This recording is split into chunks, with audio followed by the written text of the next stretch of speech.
Good morning, friends. Today we are starting stock market in from the very basic. ठीक है, चलिए। Stock market में क्या होता है कि हम जब चैनल्स देखते हैं ना, तो हर चैनल वाला बंदा अपने हिसाब से टर्मिनोलॉजी यूज करता है। ठीक है, और वो जो टर्मिनोलॉजी यूज करता है, कई बार हम उससे बहुत ज्यादा यूज टू नहीं होते हैं और हमें वो समझ में नहीं आती है। तो सबसे पहले हम ना कुछ बेसिक टर्मिनोलॉजी को समझेंगे। बेसिक टर्मिनोलॉजी क्या होती है स्टॉक मार्केट के अंदर। ओके, तो सबसे पहले हम लेते हैं, फर्स्ट ऑप्शन है हमारा ट्रेड एक्शंस, बाय और सेल। ठीक है, बेसिकली क्या होता है, जब भी आपने कोई भी बिड लगाई, आपने बाय कर लिया या आपने सेल कर लिया, ये एक एक्चुअल ट्रांजेक्शन है जो आपने करी। ठीक है, सेकंड पॉइंट है हमारा जोन, डिमांड जोन और सप्लाई जोन। डिमांड जोन कैसे बनता है, सप्लाई जोन कैसे बनता है, इसको मैं अभी एक हल्का सा एग्जांपल दूंगा ताकि इसको हम बाद में लिंक करेंगे। फिर डिमांड जोन होता है जैसे कि आपने कोई भी शेयर बाय करना है, जैसे कि HDFC हमको रिकमेंड किया कि 1450 से लेके 1550 के बीच में बाय कर लेना और 1800 से लेके 2000 के बीच में सेल कर देना। तो बेसिकली हमको केवल एक डिमांड जोन बताया और एक सप्लाई जोन बताया, जो कि दो प्राइस से कनेक्ट होता है। ठीक है, अब वो डिमांड जोन कैसे बनता है और वो सप्लाई जोन कैसे बनता है, इनको हम कैंडल स्टिक चार्ट की हेल्प से हम सीख सकते हैं। ठीक है, अब इसके बाद नेक्स्ट पॉइंट है हमारा trade type, long and short. Long क्या होता है, पहले हम इसको डिस्कस करते हैं। लॉन्ग होता है जैसे कि आपने आज कोई भी शेयर आपने बाय किया, मान के चलिए कि आज आपने HDFC के एक शेयर बाय किया और उसको 3 दिन में, 4 दिन में, 5 दिन के बाद आपने उसको सेल कर दिया। This is your long position. Correct friends. अब उसके बाद आता है शॉर्ट पोजीशन। क्या होती है शॉर्ट, होता है कि आपने मॉर्निंग में सुबह एक शेयर बाय किया, सपोज आपने HDFC का एक शेयर बाय कर लिया। अब आपके पास ऑलरेडी वो पोर्टफोलियो में नहीं है। जब भी कोई स्टॉक आपके पास पोर्टफोलियो में नहीं होता है तो भी आप उसको बाय कर सकते हो, बिकॉज ये फैसिलिटी आपको आपका डीमैट अकाउंट का ब्रोकर देता है। ठीक है, जो भी डीमैट अकाउंट आपके पास है, हर डीमैट अकाउंट वाले बंदे के पास अपनी एक लिस्ट होती है कि आप कौन कौन से शेयर्स को शॉर्ट कर सकते हो। जैसे एंजल ब्रोकिंग की अपनी लिस्ट होगी, विरोधा की अपनी लिस्ट होगी, सबके पास अपनी अपनी लिस्ट होती है। एक्सचेंज की ऐसी कोई स्पेसिफिक लिस्ट नहीं होती कि किन में आप शॉर्ट कर सकते हो। ठीक है, तो आपको अपनी ही एप्लीकेशन को देखना है कि किन किन स्टॉक्स को आप शॉर्ट कर सकते हो, जिनमें वो ब्रोकर आपको सपोर्ट करेगा। ठीक है फ्रेंड्स, अब शॉर्ट में क्या होता है, शॉर्ट में ये होता है मॉर्निंग में आपने कोई भी स्टॉक सेल कर दिया, आपको लगता है कि इस स्टॉक के अंदर मैं बेयरिश हूँ, मतलब मार्केट में मंदा आएगा, तो मैंने आज सुबह महंगे में बेच दिया। ठीक है, शाम को अगर वो मंदा हो गया तो मैंने वापस वो स्टॉक बाय किया और अपने ब्रोकर को खरीद के दे दिया। तो इससे क्या होगा कि सुबह मैंने बोरो की कुछ यूनिट्स अपने ब्रोकर से और शाम को मैंने बाय करके अपने ब्रोकर को वापस कर दी। मैंने पूरे दिन में शॉर्ट करने से प्रॉफिट कमाया। बट फ्रेंड्स, यहाँ पे सिर्फ एक बात याद रखने वाली है कि शॉर्ट ट्रेडिंग में जब भी आप शॉर्ट करते हैं तो आप अपनी ट्रांजेक्शन को कैरी ओवर नहीं कर सकते। आपको सेम डे 3:30 से पहले पहले आपको इसको स्क्योर अप करना पड़ेगा, अदरवाइज पेनल्टी आपको लग सकती है इस चीज में। ठीक है फ्रेंड्स, अभी इसका हम बाद में डिटेल एग्जांपल भी करेंगे। उसके बाद हमारे पास नेक्स्ट पॉइंट है business, wholesale business and retail business. Basically क्या होता है कि जैसे कि हम देखते हैं कि फ्यूचर बिजनेस, बिग बाजार, जैसे बिग बाजार है, बिग बाजार क्या करता है, बिग बाजार उसी आइटम को होलसेल प्राइस पे खरीदता है और हमको वो रिटेल में बेचता है। करेक्ट फ्रेंड्स, तो हमें क्या करना है कि होलसेल और रिटेल इसको अच्छे से समझना है कि होलसेल टाइम कौन सा है, कि ऐसा कौन सा प्राइस मूवमेंट है जिसमें हमें लग रहा है कि ये हमें सस्ते में मिल रहा है। ठीक है, यानी कि होलसेल प्राइस पे मिल रहा है, और किस मोमेंट पे वो रिटेल पे है, यानी कि हम उसको सेल कर सकते हैं। ठीक है, इसको इस तरह से एग्जांपल लेते हैं। जैसे कई बार क्या होता है कि कोई इंस्टीट्यूशन है, LIC है, LIC ने कोई भी स्टॉक बाय किया, या किसी भी फाइनेंशियल इंस्टीट्यूशन ने कोई भी स्टॉक बाय किया, आपको उसकी इन्फॉर्मेशन मिल गई कि ये स्टॉक LIC ने बाय किया है, तो ये मान के चलिए कि उन्होंने ये जब ये बाय किया है तो एक होलसेल प्राइस पे बाय किया होगा अपने फंडामेंटल स्टडी के बेसिस पे। तो आप उस मोमेंट पे उस स्टॉक को बाय कर सकते हो। रीजन बिंग कि उनके पास एक प्रॉपर स्टडी है, एक थ्योरी है जिसके बेसिस पे उन्होंने बाय किया है। राइट फ्रेंड्स, तो इस तरीके से एक कॉन्सेप्ट होता है होलसेल एंड रिटेल, कि आपको बड़े इंस्टीट्यूशन को फॉलो करना है, और बड़े इंस्टीट्यूशन को जब आप फॉलो करेंगे तो 99% तक आप बिल्कुल सही डायरेक्शन में चल रहे होंगे। ठीक है फ्रेंड्स, उसके बाद नेक्स्ट हमारी टेक्निक है कन्वेंशन, इसको हम बोलते हैं सपोर्ट एंड रेजिस्टेंस। अब सपोर्ट और रेजिस्टेंस को हम एक एग्जांपल से समझते हैं। मान के चलिए कि आप एक चेयर पे बैठे हुए हैं, एक रूम है और रूम के अंदर एक चेयर पे बैठे हुए हैं, और आपके हाथ में एक टेनिस की बॉल है। ठीक है फ्रेंड्स, आपने उस बॉल को छत की तरफ फेंका, ऊपर की तरफ फेंका, तो वो बॉल छत पे जाएगी, टकरा के फिर वापस आ जाएगी, करेक्ट। तो जो छत है वो आपका एक रेजिस्टेंस लेवल है, मतलब जहां पे जाके प्राइस अपने वापस टर्न आउट होंगे, मतलब वापस आएगी प्राइसेस। सिमिलरली क्या होता है, सपोर्ट। सपोर्ट होता है जैसे कि आपने उस बॉल को धरती पे देके फेंका, फ्लोर की तरफ फेंका, तो फ्लोर पे जाएगी और फ्लोर पे जाने के बाद वो वापस आ जाएगी। इसका मतलब किसी भी स्टॉक का, किसी भी इंडेक्स का एक सपोर्ट प्राइस होता है, जहां पे हम ये उम्मीद करते हैं कि यहाँ पे जाने के बाद ये और नीचे नहीं जाएगा, यहाँ से ये ऊपर जाएगा, राइट फ्रेंड्स। जब भी हम कोई चैनल देखते हैं तो हमें बताते हैं कि निफ्टी का अभी 15,700 सपोर्ट प्राइस है, तो उनका मतलब ये होता है कि यहाँ तक ही जा सकता है, इसके बाद ये अब वापस ऊपर आएगा। तो हमें सपोर्ट और रेसिस्टेंस को बहुत अच्छे से यूज करना है। बेसिकली बहुत सारे न्यूज चैनल हमें सपोर्ट और रेसिस्टेंस के हिसाब से ही हमें गाइड करते हैं, ठीक है। अब उसके बाद क्या है, नेक्स्ट टर्निंग पॉइंट, बॉटम्स क्या है, टॉप क्या है। हमने जैसे देखा कि 2008 में मार्केट क्रैश हुई फ्रेंड्स, इस तरीके से अलग अलग बहुत सारे मोमेंट्स हैं जिनमें मार्केट ने बॉटम्स बनाए हैं। बेसिकली बॉटम और टॉप होता है कि मार्केट का सबसे लोअर क्या है और मार्केट का सबसे टॉप क्या है, अपर क्या है। तकरीबन तकरीबन हर पिछली जो बुल मार्केट रही है करीबन 5 साल की रही है, राइट फ्रेंड्स। तो ये टाइम आता रहता है कि जब मार्केट ने सबसे बॉटम टच किया, और जब अभी जैसे कि हम अभी कहते हैं कि 52,000 से ऊपर मार्केट पहुंच गई है, तो ये टॉप पर है, राइट फ्रेंड्स। उसके बाद नेक्स्ट हमारा पॉइंट है ग्रीड एंड फियर। ठीक है, जैसे हमारे पास दो तरह की कैंडल्स होती हैं नॉर्मली जब हम कैंडल स्टिक चार्ट यूज करते हैं, ग्रीन कैंडल्स एंड हमारी रेड कैंडल्स। ग्रीन कैंडल्स क्या होती हैं, ग्रीन कैंडल्स होती हैं जैसे कि हमारी ग्रीन कैंडल्स आ रही हैं किसी भी स्टॉक के अंदर, तो इसका मतलब यह है कि हम ये समझ रहे हैं कि इस स्टॉक के अंदर बाइंग बढ़ रही है, राइट। ये हमेशा माइंड में रखना कि स्टॉक मार्केट इमोशंस पे बहुत ज्यादा बेस्ड है, राइट। जैसे हमारे ग्रीन ग्रीन कैंडल्स आते जा रहे हैं, तो लोग और ज्यादा ग्रीडी होते जाते हैं, राइट। जब वो ग्रीडी होते जाते हैं तो और ग्रीन कैंडल्स आती हैं, प्राइस और बढ़ता जाता है, राइट। सिमिलरली जब कोई मार्केट में न्यूज आती है तो लोग डर जाते हैं, फियर होता है तो क्या होता है, वो सेल करते हैं। जैसे कि अभी भी हमने 3 दिन पहले मार्केट देखा कि थोड़ा करेक्ट हुआ, हमने मार्च 20 में देखा मार्केट करेक्ट हुआ। करेक्ट क्यों हुआ, क्योंकि लोगों के अंदर फियर था। जब फियर था तो लोगों ने सेल करना शुरू किया, जब लोगों ने सेल करना शुरू किया तो हमारे पास ऑटोमेटिकली रेड कैंडल्स आने शुरू हो गए।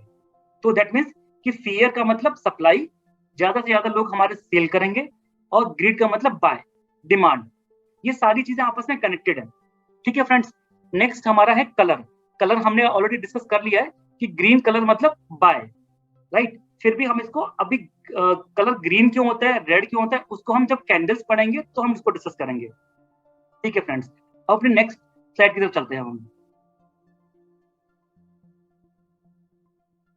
देखिए फ्रेंड्स, हमारे पास दो तरह की टेक्निक्स होती हैं, दो तरीके के लोग होते हैं मार्केट में, बुलिश और bearish.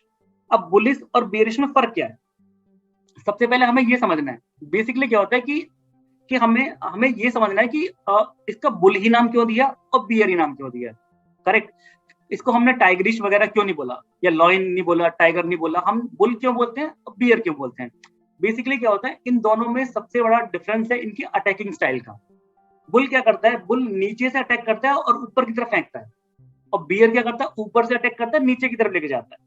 This is the attacking style, right. इसलिए हमारी जो मार्केट है इसको बुलिश मार्केट बोला जाता है और बियरिश मार्केट बोला जाता है, ठीक है। बुलिश मार्केट में इज समथिंग लाइक कि आपका मार्केट बढ़ रहा है, the stock is bullish, market is bullish, up trend, यानी कि प्राइसेस आपके बढ़ रहे हैं, मार्केट इज गोइंग अप। और जब बियरिश की बात करते हैं तो down trend, market is going down, stock is bearish, market is bearish, market is going down. These are the two different attacking styles, जिनके बेसिस पे हमारी दो मार्केट डेवलप हुई, bullish market and bearish market. अभी हमारी एक और market होती है जिसको हम बोलते हैं साइडवेज, राइट। साइडवेज को हम एक सेपरेट सेशन में डिस्कस करेंगे जिससे कि हम समझ पाए कि साइडवेज का मतलब क्या होता है, राइट फ्रेंड्स। अब हम आगे मूव करते हैं। देखिए फ्रेंड्स, हमारे पास क्या होता है, दो तरीके के एनालिसिस होते हैं, fundamental analysis and technical analysis, right friends. अब फंडामेंटल एनालिसिस क्या होता है कि एक कंपनी का फ्यूचर क्या है, मतलब उसकी प्राइसिंग को प्रिडिक्ट करते हैं। फंडामेंटल में बेसिकली उनकी बैलेंस शीट्स, उनके कैश फ्लोस, उनके फ्यूचर प्लान्स, उनके असेट्स प्लान, उनके फिक्स असेट्स प्लान, ये सब देखे जाते हैं कि कंपनी की ये सारे प्लान्स क्या हैं, जिनके बेसिस पे कंपनी का एक फ्यूचर प्राइस प्रिडिक्शंस किया जाता है। नॉर्मली फंडामेंटल एनालिसिस को फाइनेंशियल इंस्टीट्यूशंस करते हैं, जैसे कि LIC या बार्कलेज, इस तरह के बड़े बड़े इंस्टीट्यूट, क्योंकि उनको उनकी जो इन्वेस्टमेंट होती है वो एक रिटेल इन्वेस्टर की तरह नहीं होती है कि 1 लाख रुपए, 5 लाख रुपए, वो 5,000 करोड़ की बात करते हैं, वो 1,000 करोड़ की बात करते हैं, वो 50 करोड़ की बात करते हैं। तो उनके जो स्टडी पैटर्न है वो फंडामेंटल एनालिसिस पे काम करता है। ठीक है फ्रेंड्स। और being a trader, being a short term investor, हमको फंडामेंटल से ज्यादा हमें टेक्निकल एनालिसिस को फोकस करना है। बिकॉज अब फंडामेंटल और टेक्निकल में थोड़ा डिफरेंस मैं एक पॉइंट से और बताता हूँ। जैसे क्या होता है कि किसी भी कंपनी की बुक्स बनी और उस बुक्स के बेसिस पे कुछ भी डिसीजन लिया, हम सबको सत्यम का केस याद है, राइट फ्रेंड्स। तो सत्यम में क्या हुआ, books can be cooked, books को कभी भी लिखा जा सकता है, कैसे भी लिखा जा सकता है, बट टेक्निकल एनालिसिस के अंदर क्या होता है कि जो प्राइस मूवमेंट आपके चार्ट पे आ गया उसको कभी भी मैनिपुलेट नहीं किया जा सकता, नेवर एवर। तो इसलिए ज्यादातर जो बंदे जिनको नॉलेज है, जो रिटेल इन्वेस्टर है, वो टेक्निकल एनालिसिस को ज्यादा वैल्यू देते हैं। क्योंकि टेक्निकल एनालिसिस में क्या है कि आप इंट्राडे भी कर सकते हैं, आप स्विंग ट्रेडिंग भी कर सकते हैं, आप मंथली ट्रेडिंग भी कर सकते हैं, आप कोई भी ट्रेडिंग स्टाइल है आपका, टेक्निकल एनालिसिस की हेल्प से आप किसी भी लेवल की टेक्निकल एनालिसिस की हेल्प से आप किसी भी लेवल की आप ट्रेडिंग कर सकते हैं, राइट फ्रेंड्स। चलिए हम इस बार देख लेते हैं। Based on the overall financial health of the company or the economy both now in the long term future, right friends। अब as an trader we don't act as a fundamental analysis, right friends, क्योंकि हमें as an trader काम करते हैं या एक short term investor। तो अब हम बात करते हैं कि technical analysis क्या होता है। based on the study of price action, human emotions and volume shown in the charts, basically क्या होता है टेक्निकल एनालिसिस में क्या होता है कि डेली बेसिस का जो हमारा चार्ट बनता है, चार्ट का मतलब एक प्राइस मूवमेंट, लोगों के अंदर जो इमोशंस होते हैं कि वो ये शेयर बढ़ेगा या घटेगा, इस तरीके के लोगों के इमोशंस होते हैं जिसकी वजह से प्राइस के अंदर फ्लक्चुएशंस आते हैं। ठीक है। और उसके अलावा हमारा वॉल्यूम कि कितना ज्यादा फ्लक्चुएशन हो रहा है, कम हो रहा है, ज्यादा हो रहा है, ये सब चीजें आप टेक्निकल एनालिसिस की हेल्प से अच्छे से सीख सकते हैं, right. Most conventional traders prefer this method. मैंने आपको ये पहले एक्सप्लेन कर दिया कि मेजरली जो ट्रेडर्स होते हैं और जो शॉर्ट टर्म इन्वेस्टर्स होते हैं वो हमेशा टेक्निकल एनालिसिस को ही फॉलो करते हैं, right. As an trader we will still use charts but with a completely different approach. Basically क्या होता है कि हमारे जो चार्ट्स हैं वो एक डिफरेंट तरीके से हमने बनाए हुए हैं, जिनको हम जब चार्ट स्टडी करेंगे उसमें हम उनको आगे डिस्कस करेंगे। चलिए हम आगे बढ़ते हैं। देखिए किसी भी ट्रेड के अंदर 3 एलिमेंट होते हैं। वो 3 एलिमेंट क्या है? सबसे पहले एंट्री, स्टॉप लॉस और टारगेट। हमें ये समझना है कि हमारे लिए तीनों ही चीजें बहुत इंपॉर्टेंट है। आपकी ट्रांजेक्शन में अगर आपने एक भी फैक्टर, एक भी एलिमेंट आपने मिसिंग कर दिया तो आपने एक ऐसे लॉस को इनवाइट कर दिया जो आपकी कैपिटल भी खत्म कर सकता है। तो फ्रेंड्स हमें हमेशा याद रखना है कि हमें एंट्री को फोकस करना है, स्टॉप लॉस को ध्यान में रखना है और अपने टारगेट पहले से डिसाइड करना है। जैसे कि मैं आपको एग्जांपल देता हूँ कैम्स का। अभी क्या हुआ, मैंने 1800 रुपए पे कैम्स लिया था और मेरा टारगेट था कि मैं 30-35% प्रॉफिट निकाल दूं, उसके बाद मैं सेल कर दूंगा। ये टारगेट मैंने पहले ही बनाया हुआ था। तो जैसे ही मेरा स्टॉक 2400 के आसपास पहुंचा मैंने सेल कर दिया। अब ऐसा नहीं है कि वो स्टॉक आगे बढ़ नहीं रहा है, वो स्टॉक आगे आपका 2600 भी गया, 2700 भी जा रहा है, हो सकता है 2800 भी जाए, करेक्ट। तो आपको अपने टारगेट पहले डिसाइड करने हैं। रीजन में कि हमें एक डिसिप्लिन से इन्वेस्टर बनना है, हमें कोई जुआ नहीं खेलना, हमें एक इन्वेस्टर बनना है। तो इन्वेस्टर के लिए सबसे पहले आपको एक लाइन ड्रॉ करनी पड़ेगी कि आपको कौन से प्रिंसिपल फॉलो करने हैं, उन प्रिंसिपल को ही स्ट्रिक्टली फॉलो करना है, जिससे कि हमारी किसी भी ट्रांजेक्शन में हमें लॉसेस ना हो और हमारा कैपिटल भी बचा रहे और जो प्रॉफिट हम चाहते हैं वो प्रॉफिट हमको मिल पाए। चलिए हम आगे बढ़ते हैं। देखिए फ्रेंड्स, एंट्री एक बहुत ही इंपॉर्टेंट पॉइंट होता है। अब एंट्री को हम कैसे समझते हैं? देखिए, if you have money you can by any time, nobody can stop you. If you have money you can buy, कोई आपको नहीं रोकेगा, ठीक है। मतलब इसका मतलब पैसा है तो कभी भी बाय करो, every time is good. But what is the good entry? Good entry का मतलब क्या होता है? एक तो आप उसमें एक pre defined larger profit potential निकलने चाहिए, आपका रिस्क कम होना चाहिए और higher probability that trader will work out in favour, यानी कि जो हम ट्रेड कर रहे हैं वो हमारे फेवर में जाए, इसके चांसेस अच्छे होने चाहिए। अगर हम इन तीनों चीजों को माइंड में रख के कोई भी ट्रेड करते हैं तो वो हमारी गुड एंट्री होती है। जैसे हम कई बार प्राइस को डिमांड जोन बनाते हैं अपने, हम डिमांड जोन बनाते हैं कि इस प्राइस पे अगर स्टॉक पहुंच जाएगा तो हम उसको बाय कर लेंगे। इसका मतलब उस प्राइस को डिफाइन करने के लिए हमने अपना रिस्क भी देख लिया, अपना प्रोबेबिलिटी भी चेक कर लिया, अपना प्रॉफिट भी चेक कर लिया, हमने सब कुछ चेक कर लिया। उसके बाद ही हमने उस एंट्री को गुड एंट्री बोला। तो इसलिए गुड एंट्री को समझना बहुत जरूरी है। ये धीरे धीरे प्रैक्टिस से आने वाली चीजें हैं।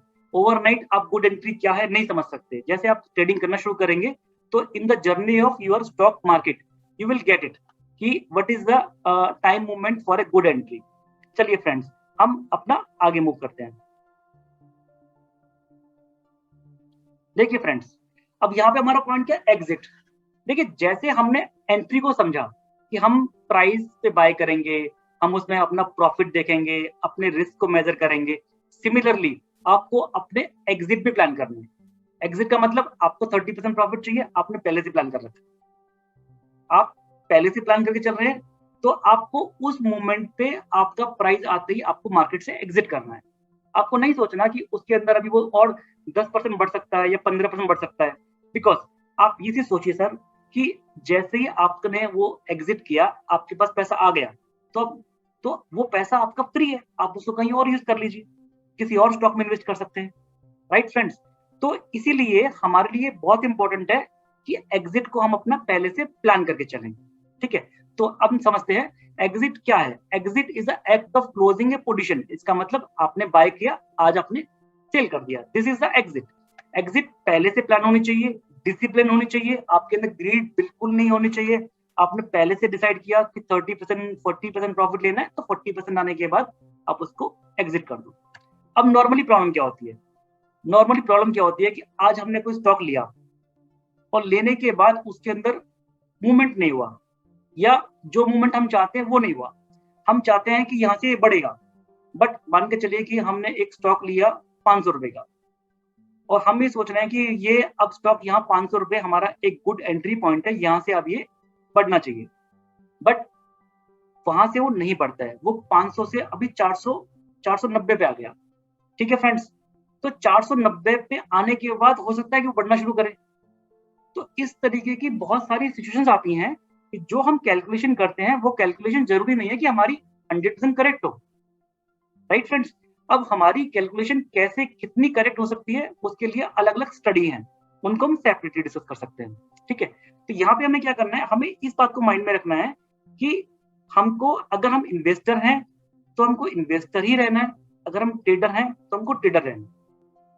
जैसे कि आज आपने कोई भी स्टॉक में पैसा इन्वेस्ट कर दिया, अब सडनली उसके अंदर प्राइस फॉल हो गया, अब प्राइस फॉल हो गया, आप लॉस में तो बेचेंगे नहीं। राइट फ्रेंड्स, तो हम क्या करते हैं, हम उसके अंदर है तो ट्रेडर स्टार्टिंग में, हमें उसको कुछ टाइम में बेचना था, बट उसमें लॉस आ गया, लॉस बुक हम करना नहीं चाहते, तो हम उसके अंदर इन्वेस्टर बन जाते हैं। सडनली हम उसके अंदर लॉन्ग टर्म फ्यूचर देखना शुरू कर देते हैं। फ्रेंड्स, हमें अपने आप को डिसिप्लिन करना है। अगर हम एज एन ट्रेडर सोच रहे हैं तो हमें एज एन ट्रेडर सोचना है, अगर हम इन्वेस्टर की तरह है तो हमें एज एन इन्वेस्टर देखना है। Right friends, an exit can be profit and loss. देखो ये चीज तो हमेशा ही क्लियर है कि कोई भी चीज आप कोई भी ट्रांजेक्शन आप क्लोज करेंगे, कभी भी एग्जिट करेंगे, उसके अंदर या तो प्रॉफिट होगा या फिर उसके अंदर लॉस होगा। बट दोनों ही केसेस में हमारे पास हमारा एग्जिट प्लान बिल्कुल प्री प्लान्ड और डिसिप्लिन होना चाहिए। ठीक है फ्रेंड्स, हम आगे डिस्कस करते हैं। देखिए अब यहाँ पे सबसे इंपॉर्टेंट क्या है, एक सेकेंड,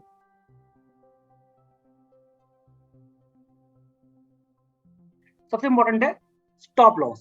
स्टॉप लॉस क्या है, देखो स्टॉप लॉस को ना एक ऐसे समझ के चलो कि आप एक गाड़ी चला रहे हो और गाड़ी में आपके पास ब्रेक तो है बट हैंड ब्रेक नहीं है, तो सडनली कहीं ना कहीं तो आप अटक सकते हैं ना, क्योंकि हैंड ब्रेक की जरूरत कभी ना कभी तो पड़ेगी। करेक्ट, तो इसलिए गाड़ी में हैंड ब्रेक होना भी उतना ही जरूरी है। तो ऐसे ही आपके ट्रेड का एक एक प्रोटेक्शन है स्टॉप लॉस। ठीक है, अब स्टॉप लॉस को थोड़ा समझते हैं। स्टॉप लॉस क्या होता है, मान के चलिए आज आपने कोई भी ट्रेड किया 100 रुपए का, ठीक है, और आपने उसके ऊपर स्टॉप लॉस प्लान कर लिया 95 रुपीज का, उस 5% का, ठीक है, और आपने अपना टारगेट डिसाइड कर लिया 120 रुपीज का। तो आपने टारगेट क्या डिसाइड किया, 120 रुपीज।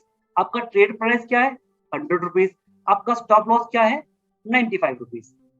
स्टॉप लॉस क्या होता है? Stop loss is just like एक कैलकुलेटिव रिस्क, मतलब इतना लॉस अगर आपको होता है तो आप उस लॉस तक ओके है, आपको कोई प्रॉब्लम नहीं है। फ्रेंड्स, हमेशा अगर आपने स्टॉप लॉस के बिना आप ट्रांजेक्शन कर रहे हैं तो आप ये मान के चलिए कि आपकी कैपिटल का भी बहुत बड़ा रिस्क है। तो इसलिए कोशिश करो कि स्टॉप लॉस की हैबिट को अडॉप्ट करो। स्टॉप लॉस हमेशा आपको कैलकुलेटेड रिस्क देंगे और उतने रिस्क तक के लिए आपको हमेशा रेडी होना पड़ेगा। राइट फ्रेंड्स, चलिए वी आर मूविंग ऑन।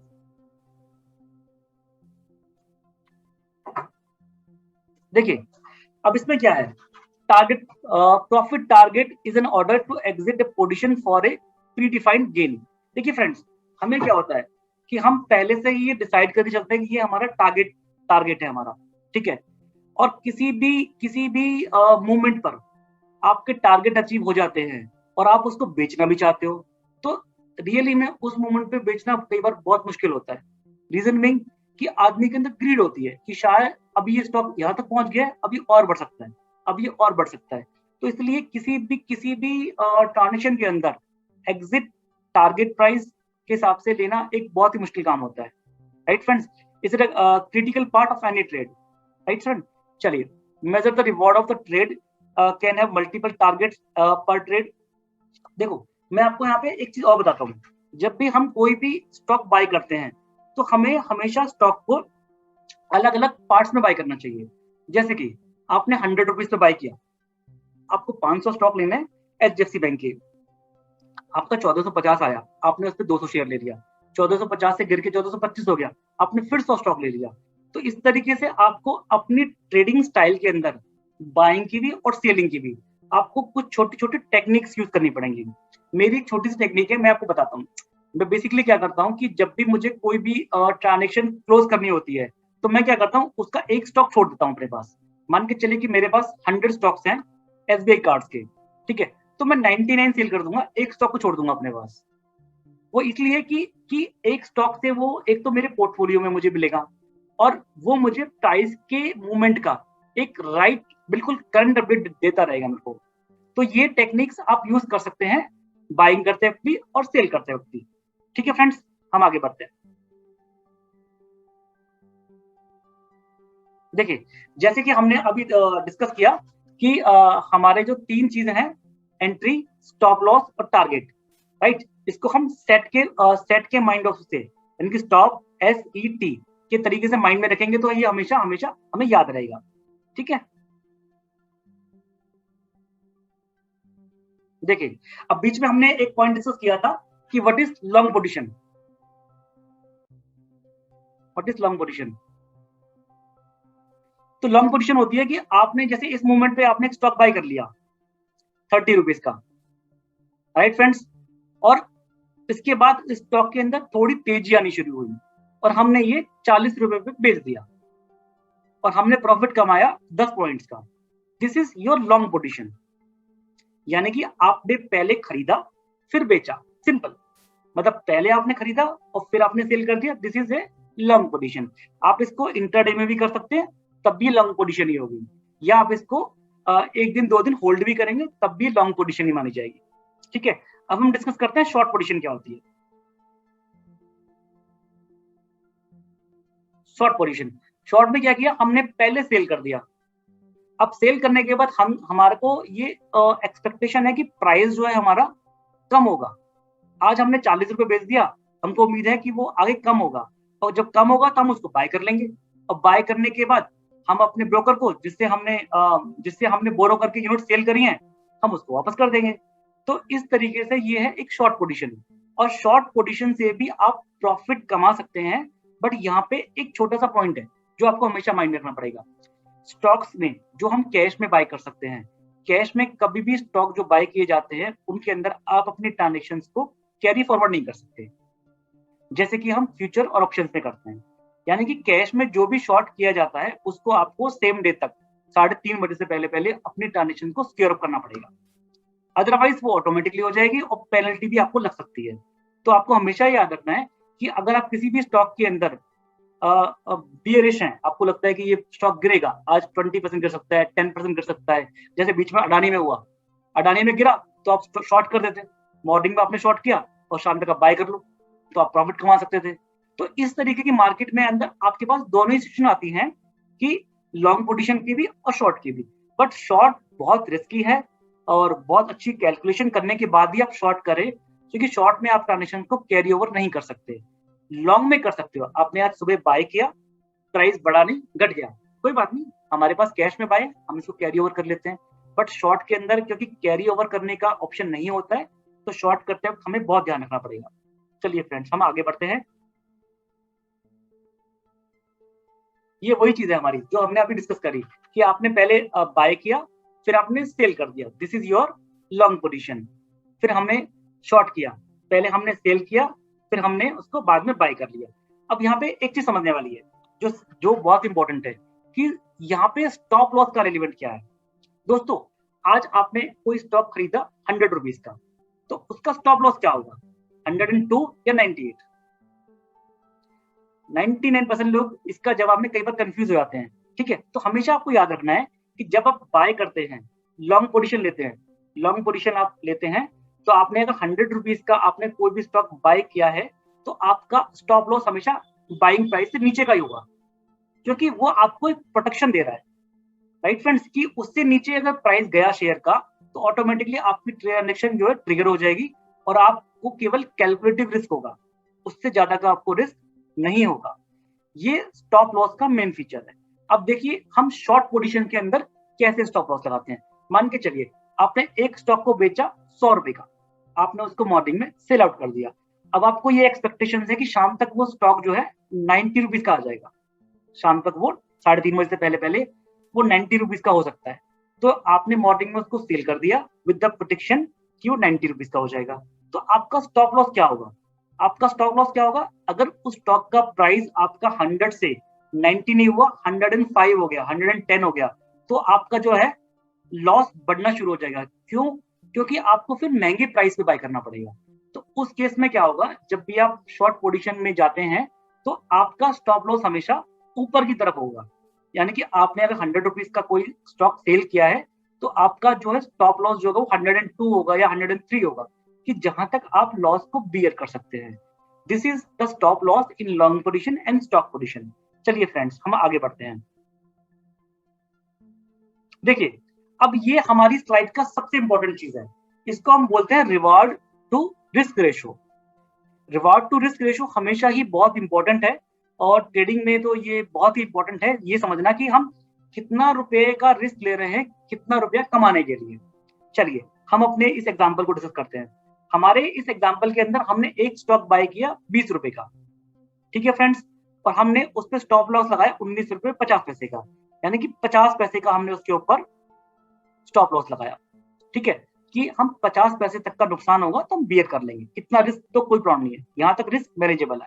ठीक है, और हमने जो उसका टारगेट रखा अपने पास वो रखा 22 रुपीज का, राइट फ्रेंड्स। तो यहाँ पे हमारा प्रॉफिट कितना है, रिवार्ड कितना है, 2 रुपीज। तो हमारा फॉर्मूला क्या है रिवार्ड टू रिस्क का, कि 2 रुपीज यानी कि reward profit divide by risk, यानी कि 2 रुपीज डिवाइड बाय 50 पैसा, यानी कि 4। इसका मतलब ये हुआ कि एक रुपए का रिस्क आप ले रहे हैं तो आपको 4 रुपीज का प्रॉफिट होगा। This is something. Thank you friends, हमारी ये प्रेजेंटेशन फिनिश हो गई है।